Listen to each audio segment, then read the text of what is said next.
Hello student, good afternoon. Myself Salen, teacher of Shivaji Group of Institution. I am going to explain the chapter is motion, class 9th in Hindi medium. इससे पहले कि मैं audio में आपको बता चुका हूँ कि ग्राफी विधि से कैसे गति के प्रथम समीकरण का निगमन किया जाता है। आज के इस वीडियो में मैं आपको बताऊंगा कि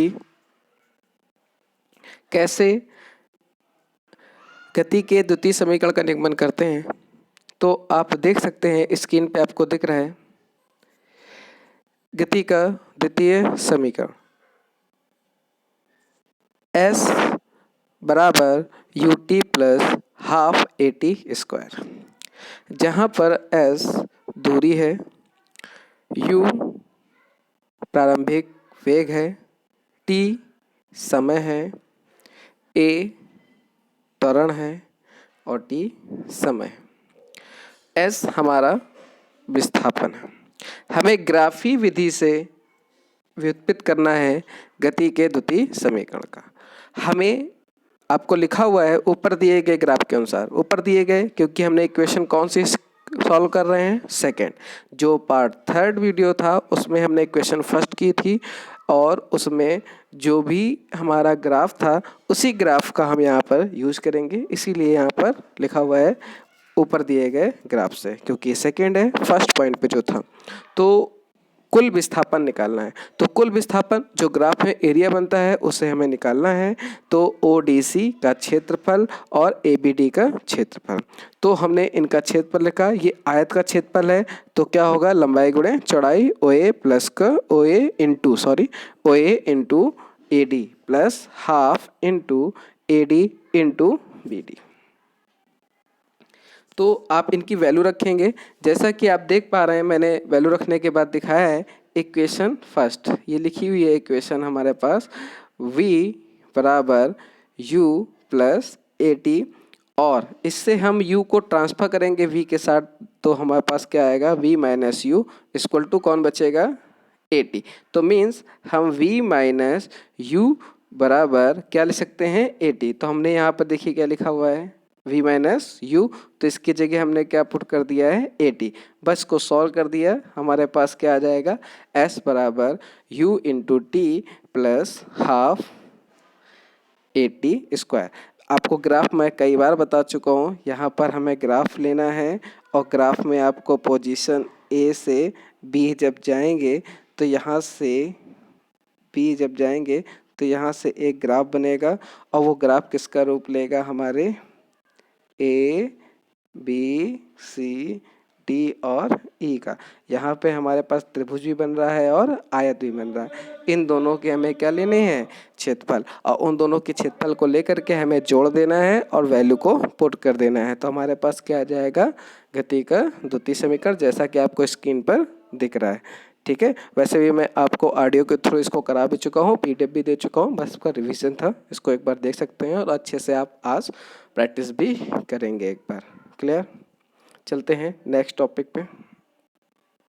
जैसा कि आप स्क्रीन पे देख रहे हैं हमारे पास दो न्यूमेरिकल हैं, इन दो न्यूमेरिकल को मैं आज सॉल्व कराऊंगा। मैंने इक्वेशन फर्स्ट कराया तो मैंने दो न्यूमेरिकल कराए रिलेटेड टू इक्वेशन फर्स्ट, फिर हमने सेकेंड इक्वेशन सॉल्व कराई तो उसके साथ भी हम दो इक्वेशन सॉल्व करते हैं।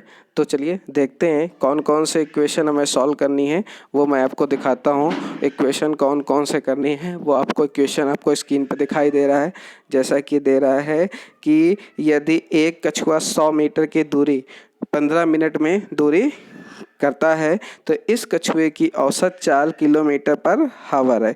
तो इसे जब हम किलोमीटर पर हावर से मीटर पर सेकंड में चेंज करेंगे तो हम क्या करेंगे, तो 5/18 का मल्टीप्लाई करते हैं। मैंने आपको बताया था जब हम मीटर पर सेकंड से किलोमीटर पर हावर में जाएंगे तो हम 18/5 का करना पड़ेगा, क्योंकि जब हम किलोमीटर पर हावर से आते हैं, किससे आते हैं, जैसे स्क्रीन पर मैं दिखा रहा हूँ आप देख सकते हैं, मैं टाइप कर रहा हूँ, जैसे कि आप देख रहे हैं कि हमारे पास लिखा हुआ है किलोमीटर पर हावर 1। अब इसको चेंज करते हैं तो हमने 1 से कितने का मल्टीप्लाई करना सिखाया है, 5/18 से मल्टीप्लाई करोगे तो क्या बन जाएगा मीटर पर सेकेंड। लेकिन अब इसी का अपोजिट हमें कहाँ जाना है, मीटर पर सेकेंड से किस में जाना है, किलोमीटर पर हावर में। तो अपोजिट हो जाएगा, आप किससे मल्टीप्लाई कर दोगे, 1 में 18.5 से, तो क्या बन जाएगा, किलोमीटर पर हावर। क्लियर, समझ गए होंगे।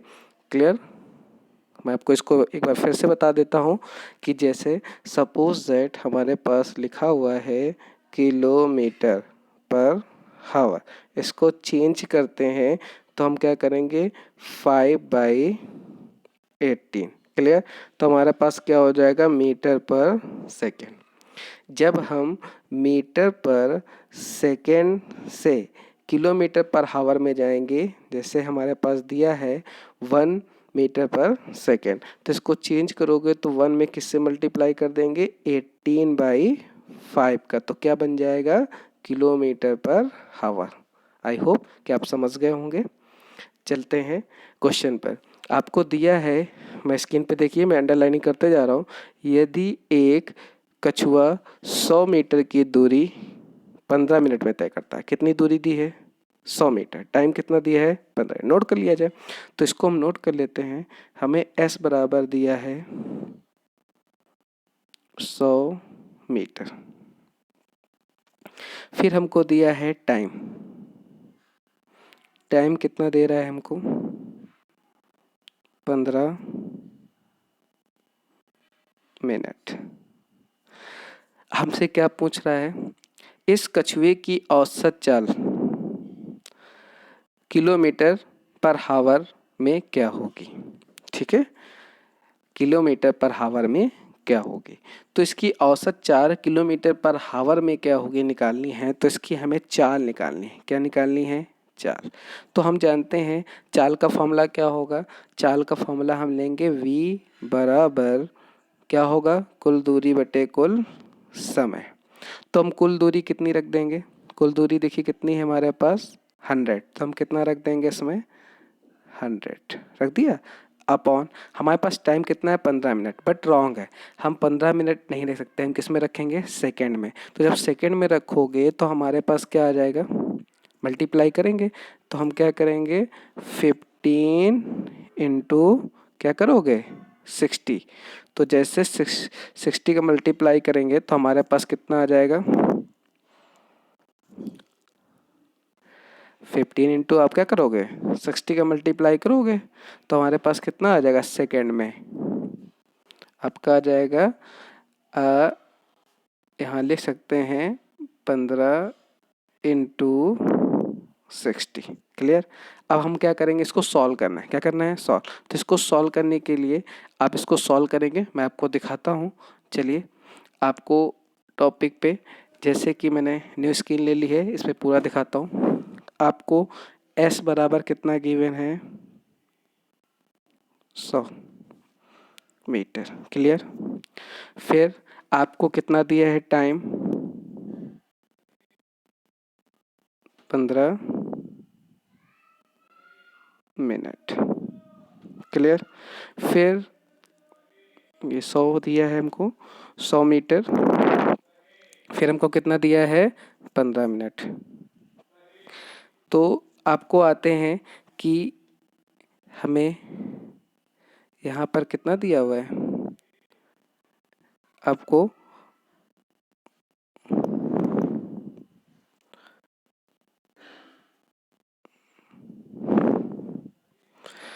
100 कितना दिया है,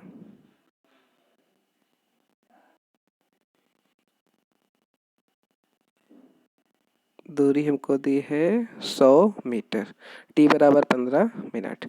इसको जब चेंज करेंगे तो हम 15 से 60 का मल्टीप्लाई कर देंगे तो हमारे पास कितना आ जाएगा,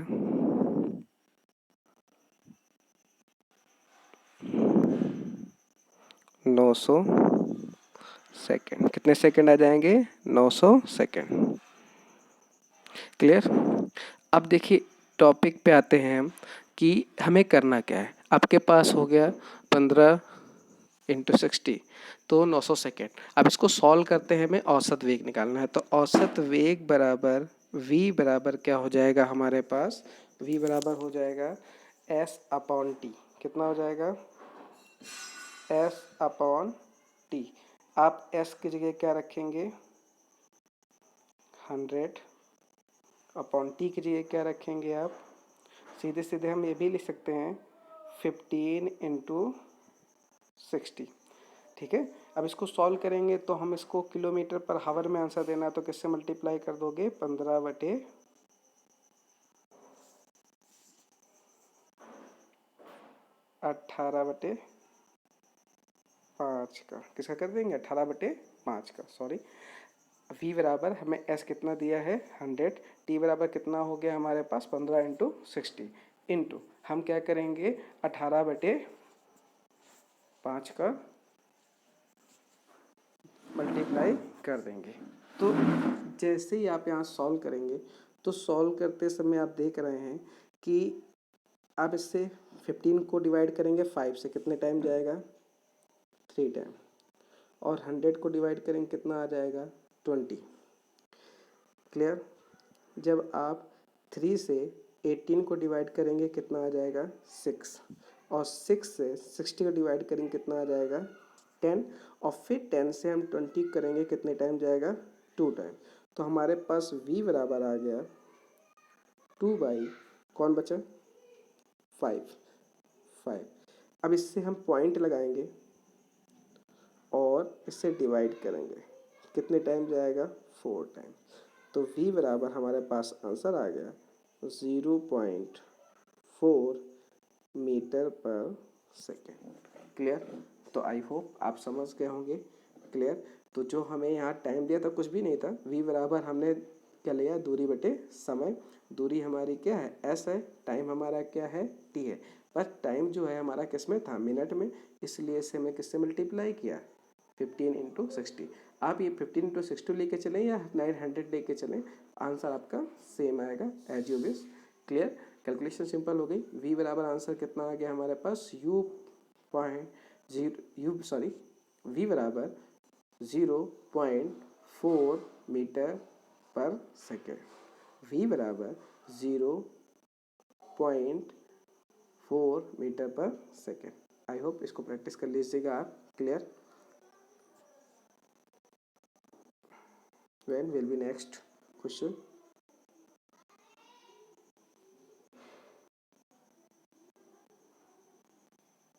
जैसा कि आपको स्क्रीन पर दिख रहा है कि इसका नेक्स्ट क्वेश्चन क्या है। कोई बस जो 20 मीटर पर सेकेंड की चाल से चल रही है, मैं आपको स्क्रीन में अंडरलाइनिंग करता जा रहा हूँ, मैं कहाँ पढ़ रहा हूँ, ये देखिए सेकेंड क्वेश्चन। कोई बस जो 20 मीटर पर सेकेंड की चाल से चल रही है, मतलब चल रही है, तो इसका ये प्रारंभिक वेग हो गया u।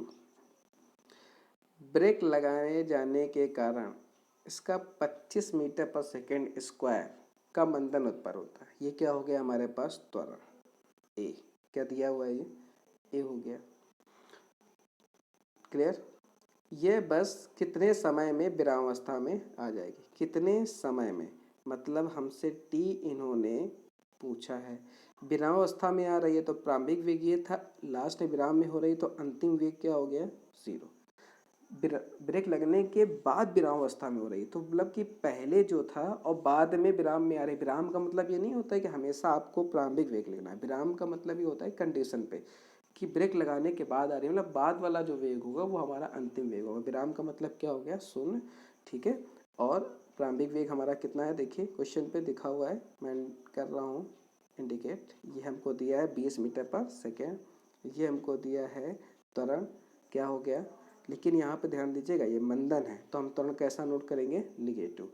जैसा कि आपको पता है कि त्वरण बराबर a बराबर होता है v माइनस का u अपॉन t। क्लियर। मैं आपको बताता हूँ कि इसके बाद आपको ये अंतिम वेग हो गया, ये आपका माइनस हो गया, ये आपका प्रारंभिक वेग हो गया, ये आपका समय हो गया। चलते हैं टॉपिक पे, इसको सॉल्व कैसे करना है। देखिए आपको इसमें ये आपको प्रारंभिक वेग दिया है, ये हमारा क्या हो गया u, ये हमारा त्वरण दिया है। ठीक है। और इसका ये मंदन है तो मंदन की वजह से त्वरण कैसा लेंगे हम निगेटिव लेंगे माइनस का 25। अब कितने समय में कहा है तो कितने समय में क्वेश्चन है तो ये t बराबर हम क्या नोट करेंगे, क्वेश्चन मार्क, और ये विरामावस्था में आ जाती है तो हमें लास्ट में अंतिम वेग कितना हो जाता है, इसका 0 हो जाता है।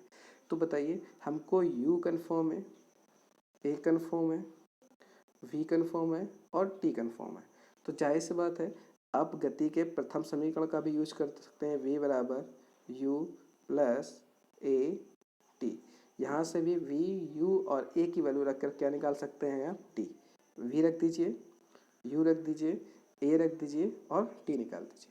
नहीं आप ऐसा करना चाहते हैं तो आप डायरेक्ट त्वरण का फॉर्मूला लगा सकते हैं। वो क्या होता है, a बराबर होता है v माइनस का u अपॉन t। अब क्या करेंगे आप, a की वैल्यू कितनी रखेंगे, माइनस का 25 बराबर v कितना हो गया है विराम में, माइनस u कितना दिया है हमको 20 अपॉन टाइम हमको निकालना है, टाइम हमको क्या करना है, निकालना है। तो जो ये हमारा t है ये हमको फाइंड करना है। तो कैसे फाइंड करेंगे इस t को आप, ये हमको क्या दिया हुआ है, t दिया है। तो t को हमें कैसे करना है, ये फाइंड करना है। तो कैसे फाइंड करना है मैं आपको बताऊंगा कि आपको ये क्या दिया है नीचे, टाइम। तो टाइम को हम 25 की जगह लाएंगे, 25 को ट्रांसफर करेंगे तो नीचे आएगा। तो हमारे पास t बराबर क्या होगा, चलते हैं हम नेक्स्ट पेज पे बताते हैं इसको पूरा क्लियर करके। आपको क्वेश्चन को ध्यान से देखिएगा, हमें a बराबर कितना लेना है, v माइनस का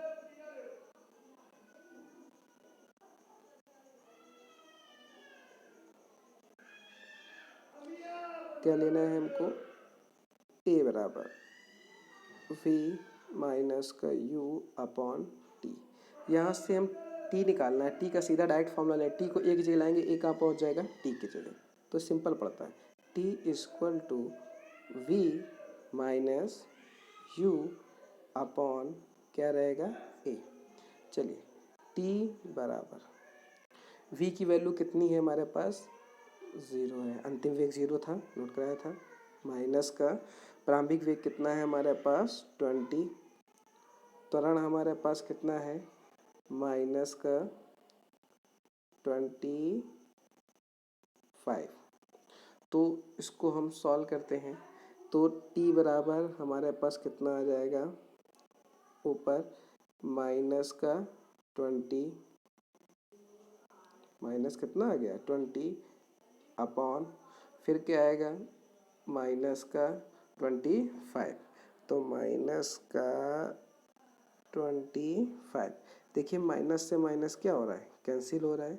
इसको आप डिवाइड करेंगे तो आपका क्या आ जाएगा, t इक्वल टू 0.8 सेकेंड। कितना आ जाएगा, कितना आ जाएगा, सेकेंड। क्लियर, SEC के सेकेंड। क्लियर, फिर मैं इसको रिपीट कर रहा हूँ, आपको ये फॉर्मूला था a बराबर v minus you upon T. t को हम a की जगह लाते हैं और a को कहाँ पहुँचाते हैं, t की जगह। t बराबर क्या हो जाएगा, v minus you upon a। हमने v की वैल्यू क्या रखी 0, u की वैल्यू क्या रखी 20 और a की वैल्यू माइनस का 25। माइनस क्यों लिया, क्योंकि मंदन हो रहा था। जैसे सॉल्व करेंगे तो यहाँ माइनस आएगा, यहाँ माइनस से माइनस क्या हो गया, कैंसिल, और इससे सॉल्व करेंगे तो 0.8 सेकेंड।